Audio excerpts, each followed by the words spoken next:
ये हम जानते हैं श्री श्री रविशंकर जी का लाइफ हिस्ट्री से जाना जाता है का जन्म 13 मई 1956 को भारत के कर्नाटक राज्य के बेंगलोर में हुआ था।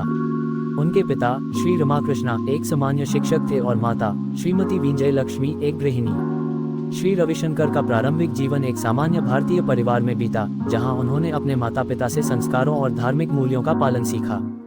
वह बचपन से ही अध्यात्म में रुचि रखते थे। जब वह सिर्फ 4 साल के थे तब उन्होंने अपने माता पिता से जीवन के गूढ़ प्रश्न पूछना शुरू किया। उनकी जिज्ञासु प्रवृत्ति ने उन्हें उन तत्वों की ओर खींचा जो जीवन को अर्थपूर्ण बनाते थे। शिक्षा। श्री श्री रविशंकर ने अपनी प्रारंभिक शिक्षा बेंगलोर में प्राप्त की। फिर आगे की पढ़ाई के लिए उन्होंने 1970 में उत्तर प्रदेश के हरिद्वार में बुनियादी विद्या का अध्ययन किया। उनके युवा दिनों में ही उन्होंने ध्यान और योग का अभ्यास करना शुरू कर दिया था। 1976 में उन्होंने वेदांत के गूढ़ ज्ञान पर अध्ययन करने के लिए बनारस हिंदू विश्वविद्यालय में दाखिला लिया। उनकी विद्या का मुख्य केंद्र विद्या की प्राचीन और आध्यात्मिक गहराइयों में खो गया। उन्होंने साधना और ध्यान के अभ्यास से जीवन के साधारण और जटिल पहलुओं को समझा। आध्यात्मिक शिक्षाएं। श्री श्री रविशंकर की आध्यात्मिक यात्रा तब एक नया मोड़ लेती है जब उन्होंने परम साधक ब्रिजमोहन जी से दीक्षा प्राप्त की। उनके ध्यान और साधना के माध्यम से उन्होंने जीवन के उद्देश्य और आत्मा की गहराइयों को समझा। उन्होंने ध्यान के माध्यम से आत्मा की शांति और निरंतरता अनुभव की। उनकी शिक्षाएं सरल और प्रासंगिक हैं। उन्होंने हमेशा कहा कि जीवन को सरल बनाएं और हंसते रहें। उनका ये संदेश आज के तनावपूर्ण युग में विशेष रूप से महत्वपूर्ण है। Art of living. 1981 में श्री श्री रविशंकर ने आर्ट ऑफ लिविंग नामक संगठन की स्थापना की। इस संगठन का उद्देश्य लोगों को ध्यान, श्वास प्रशिक्षण और योग के माध्यम से मानसिक शांतता और आत्मिक विकास करना था। आर्ट ऑफ लिविंग के तहत उन्होंने कई कार्यशालाएं आयोजित की, जहां उन्होंने महत्वपूर्ण ध्यान तकनीकों को सिखाया। इन तकनीकों में दिव्य श्वास सुदर्शन क्रिया का अभ्यास शामिल है, जो एक अद्भुत और उपचारात्मक विधि है। ये श्वास तकनीक तनाव को कम करने, मानसिक स्पष्टता को बढ़ाने और भावनात्मक संतुलन प्राप्त करने में मदद करती है। वैश्विक प्रभाव। श्री श्री रविशंकर का काम केवल भारत तक सीमित नहीं था। उन्होंने वैश्विक स्तर पर शांति, मानवता और सहिष्णुता के संदेश को फैलाने का कार्य किया।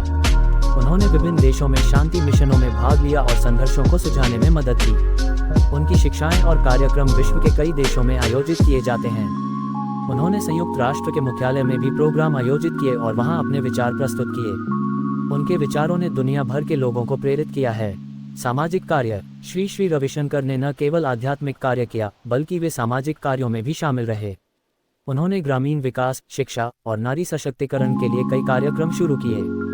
आर्ट ऑफ लिविंग ने कई अभियानों का संचालन किया, जैसे सेतु बंधन और नारी शक्ति। ये अभियान उन समुदायों में जागरूकता फैलाने के लिए हैं जो सामाजिक न्याय के लिए काम कर रहे हैं। पहचान और पुरस्कार। श्री श्री रविशंकर को उनके अद्वितीय काम और योगदान के लिए कई पुरस्कारों से सम्मानित किया गया है। उन्हें golden peace award, friends of world पुरस्कार और कई अन्य राष्ट्रीय एवं अंतर्राष्ट्रीय पुरस्कार मिल चुके हैं। उनकी पहचान केवल एक आध्यात्मिक गुरु ही नहीं, बल्कि एक संवेदनशील मानवता सेवी के रूप में भी बनी है। वर्तमान और भविष्य। आज श्री श्री रविशंकर एक विश्व प्रसिद्ध आध्यात्मिक नेता हैं। वे कई अंतर्राष्ट्रीय संगठनों के सदस्य हैं और आज भी मानवता के सेवा में लगे हुए हैं।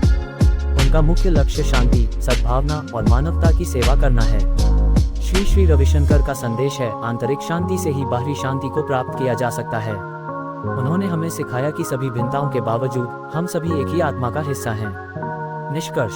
श्री श्री रविशंकर की जीवन यात्रा और शिक्षाएं हमें ये समझाने में मदद करती है कि जीवन का असली अर्थ क्या है। उनकी शिक्षाओं का प्रभाव न केवल आध्यात्मिक रूप से, बल्कि सामाजिक और मानसिक रूप से भी गहरा है। उनके माध्यम से हम सभी को अपनी भावनाओं, विचारों और इच्छाओं के प्रति सजग रहना चाहिए। उन्होंने हमें सिखाया कि जीवन को सरल बनाने और हंसते रहने से न केवल हम अपनी, बल्कि समाज की समस्याओं का समाधान कर सकते हैं। श्री श्री रविशंकर का संदेश जीवन को सुंदर बनाना है। हमें प्रेरित करता है कि हम अपने आसपास के लोगों के लिए अच्छे हों और मानवता की सेवा करें। उनकी उपलब्धियां और शिक्षाएं हमें ये याद दिलाती हैं कि हम सभी को एक दूसरे की मदद करने का प्रयास करना चाहिए। श्री श्री रविशंकर की जीवन यात्रा हम सभी के लिए एक प्रेरणा स्रोत है, जो हमें सिखाती है कि आध्यात्मिकता, सेवा और प्यार हमेशा जीतते हैं। ये लेख श्री श्री रविशंकर जी के जीवन और उनके कार्यों पर आधारित है। उनके योगदान और विचारों को संक्षेप में समझाने का प्रयास किया गया है। आशा है कि यह जानकारी आपके लिए उपयोगी सिद्ध होगी। लाइक करें, सब्सक्राइब करें और ये वीडियो अच्छा लगे तो अपनों के साथ जरूर शेयर करें।